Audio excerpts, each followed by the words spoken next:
Lisbon. In the sweltering Portuguese summer, this park is a godsend, an oasis of coolness, freshness and peace. Here the students come to study, the children to play, and the people of the city to rest in the shade of the trees.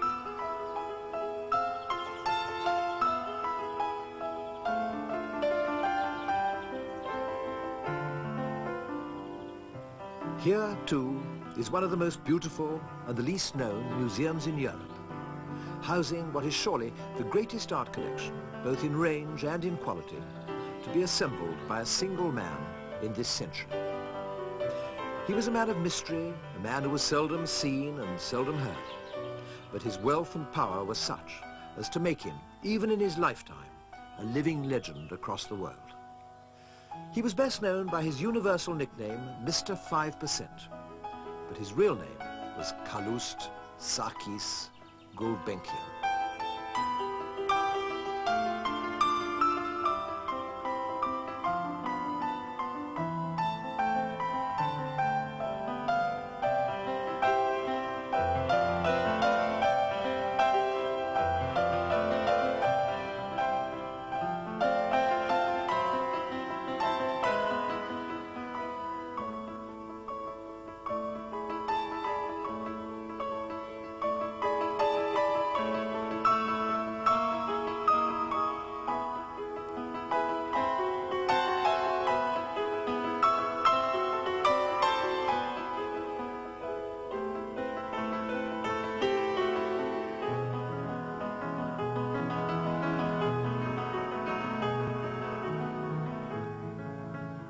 He was born on March the 24th, 1869, at Scutari, opposite Istanbul on the Asiatic shore of the Bosphorus.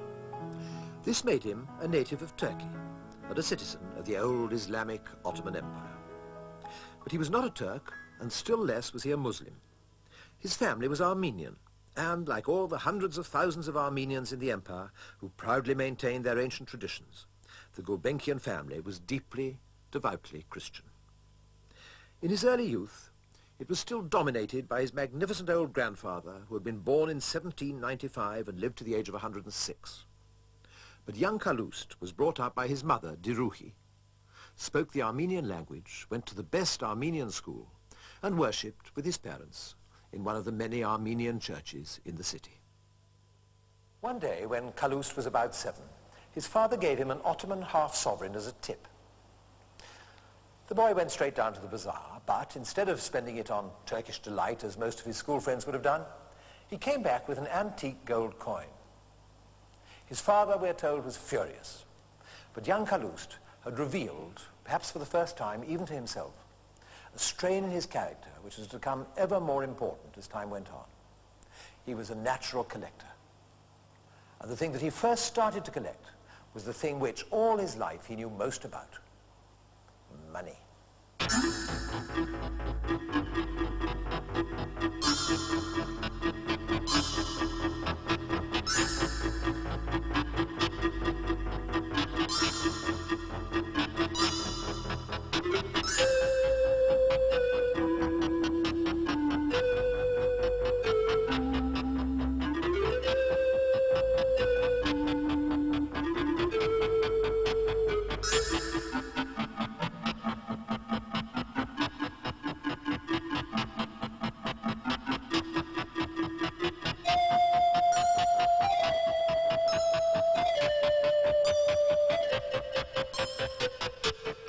By the time he was 50, his collection of antique gold and silver coins would be the envy of every great museum in the world.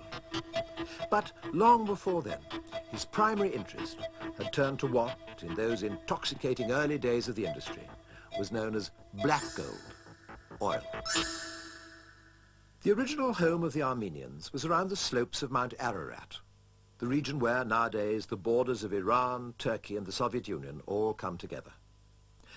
In 301 AD, Armenia was the first nation in all history to adopt Christianity, and by the 10th century it had developed into a rich and prosperous kingdom with its capital at Ani. The Armenians were from the start an immensely gifted people, fine artists and superb architects, well in advance of their time. But then, alas, their kingdom split and successive invasions by Turks and Mongols scattered them far and wide, all over Asia and beyond.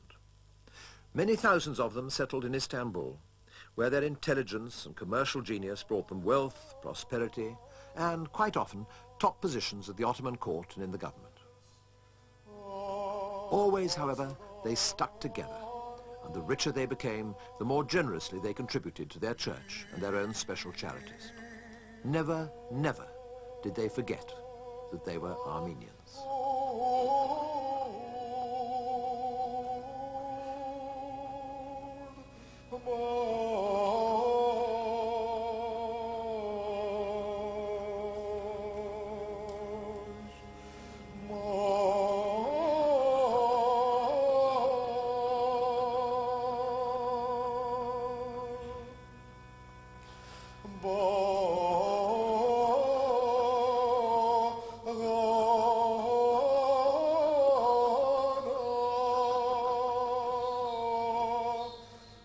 One of the great strengths of the Armenians was that, being Christians among Orientals, they had, as it were, a foot in both camps, and thus an unrivaled understanding of the character and mentality of both East and West. And it was this, together with a brilliant business brain, that enabled Calouste Gulbenkian to build up the oil industry very much the way we know it today.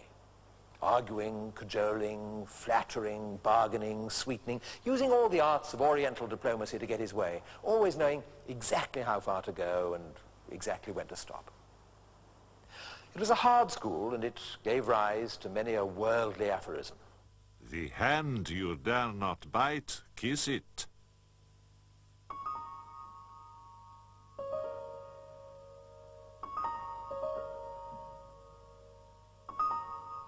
Gulbenkian's cultural ambidextrousness is perfectly reflected in his collection, where this vast room, devoted to antiquities from the Near and Middle East, is, to me at any rate, one of the loveliest in the whole museum.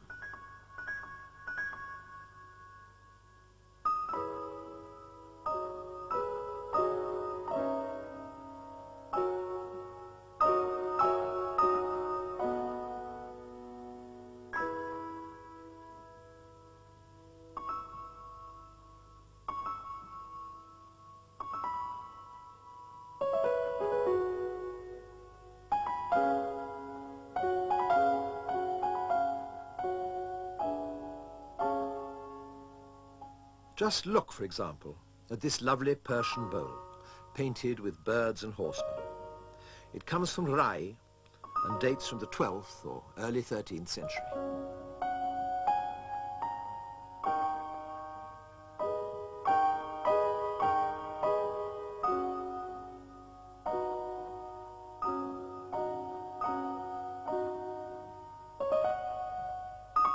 Or this marvellous jug in the palest green jade. It was almost certainly made in Samarkand, around 1400 or thereabouts.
This mosque lamp previously in the collection of the Italian royal family, is of enameled glass. It dates from the 14th century and comes from Aleppo in Syria.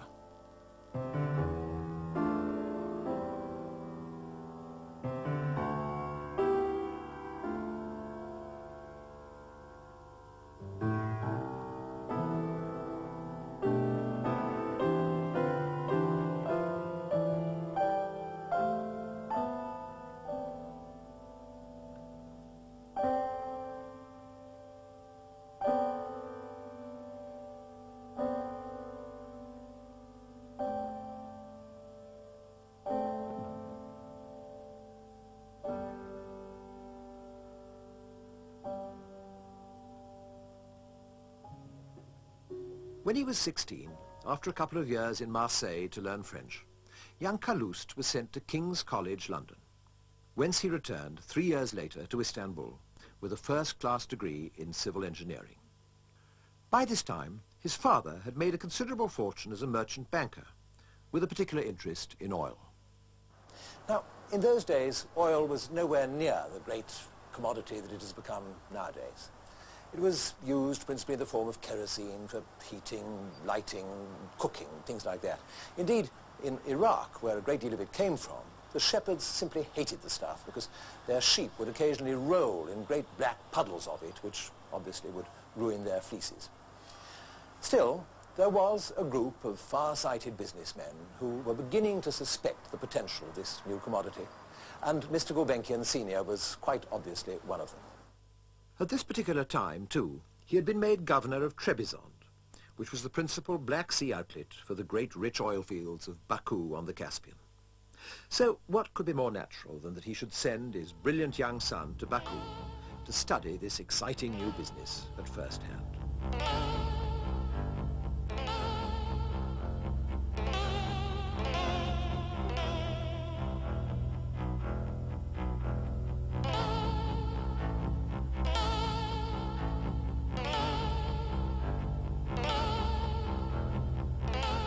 In fact, Calouste learnt a good deal more than that, and the result of this short journey was a full-length book which was published in Paris when he was just 22 years old.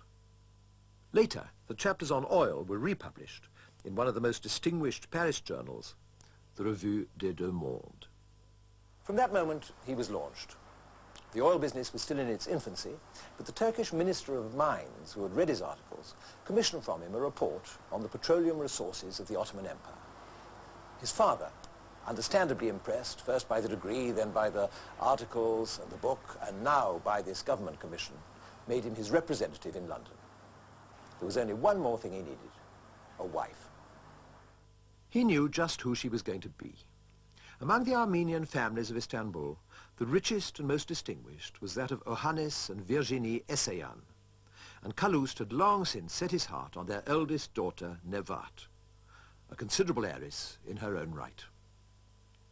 Their early courting was done in the Essayans' splendid mansion on the Bosphorus, but in 1891 the family moved briefly to London, where Nevat's brother was at school.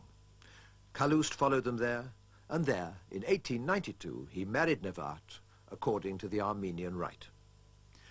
He and Nevat settled in London, first in Queen's Gate, and later at 38 Hyde Park Gardens. Here he established himself as an associate of the newly formed Shell Oil Company in dealings with the Russian oil producers, and here he set about building up his empire. By this time, the growing importance of oil was rapidly becoming recognized in the world economy. And within a year or two, young Calouste, now a British subject, was playing an important, indeed an indispensable role in the new oil diplomacy, bringing together the thrusting young companies from Britain and France, Germany and the Netherlands to form what subsequently became known as the mighty Iraq Petroleum Company. This was effectively his creation, and to begin with, he himself possessed a 15% share of it. But he was never greedy, and time and again in his life we find him voluntarily giving up part of his own holdings in order to ensure the smooth running of the whole. Thus, on this occasion, he was perfectly happy to renounce no less than 2/3 of his original 15% share, thus acquiring the nickname of Mr. 5%, which was to stay with him for the rest of his life. 5%. It was to prove, over the years, to be more than enough. As the gushers continued to gush, as the oil poured out and the money poured in, Nevart became a popular hostess in Edwardian London, having herself photographed before her presentation at court in 1911. In those early days, she was a tremendous help to her husband, inviting all the right people who could be useful to him, and, in her way, being just as subtle a manipulator as he was himself. Calouste, on the other hand, hated society. He was, by nature, a solitary man, and he had little time for friendships, or even for his wife and their two young children, Nubar and Rita. Meanwhile, he was spending almost as much time on his rapidly growing art collection as he was on the politics of petroleum. He was not, and this is the important thing to be remembered about Calouste Gulbenkian, he was in no sense the archetypal millionaire who buys works of art as status symbols on advice from experts. We can probably take with a pinch of salt his oft-repeated claim that this vast wealth was of little real interest to him. But at the same time, it's probably true to say that he loved beauty more than money. A photograph taken at this time certainly seems to suggest the aesthete as much as the businessman. Even in his professional life, what gave him the enduring satisfaction was the organization that he had created, the inner logic of its structure, the balance of interests, the harmony of the economic forces involved. This was, in a way, his work of art. If things had gone differently for him, he could have made a brilliant art historian or a top-flight dealer.